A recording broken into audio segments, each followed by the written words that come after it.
दूसरी जानिब मैट्रिक के सालाना इम्तहानात 2026 में नवी जमात के मज़ामीन की जांच ई मार्किंग के जरिए की जाएगी। इसी हवाले से मज़ीद तफसीलात जानते हैं deputy controller news Mohammad Idris Anai से। जी इदरीस अनाई, अपडेट कीजिएगा।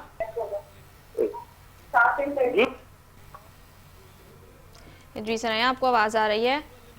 हाँ जी बिल्कुल। मैट्रिक बोर्ड कराची के जो नाज़िम इम्तिहान है डॉक्टर प्रोफेसर हमजा खान सज्जद, उन्होंने बताया कहा कि मैट्रिक के जो सालाना इम्तिहान है 2026 की नवी जमात के खास तौर पर उन्होंने बात करते हुए कहा कि जितने भी मज़ामीन हैं इनकी जांच पड़ताल के लिए और खास तौर पे वो मज़ामीन जिनमें जो टीचर स्टूडेंट को तो प्रॉब्लम हो ही नहीं होती और जो टीचर में प्रॉब्लम तो वहाँ पे ई मार्किंग के जरिए उनको मार्क किए जाएंगे।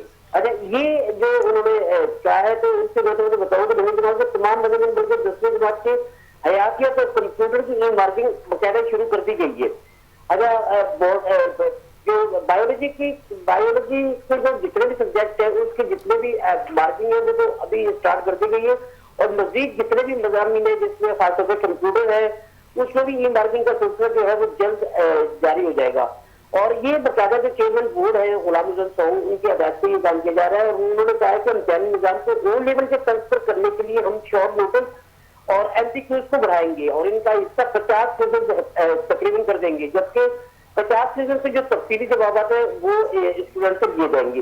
अच्छा, इसी तरीके से इन्होंने कहा कि छोटे इम्तिहानी मिलाकत के बजाय हम जो अभी तक इम्तिहानी मिलाकत बनाएंगे वहाँ कम से कम भी 500 से लेकर 1000 जो उम्मीदवार हैं वो तकरीबन इम्तिहान दे सके, ऐसी जगह जो है बकायदा सिलेक्ट की जाएगी।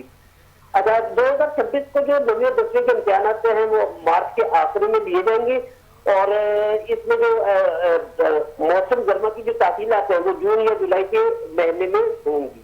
जी, मैट्रिक के इम्तहानात की जांच ई मार्किंग के जरिए की जाएगी। डिप्टी कंट्रोलर न्यूज़ इदरीस अनाई हमें अपडेट कर रहे थे। आपका बहुत शुक्रिया।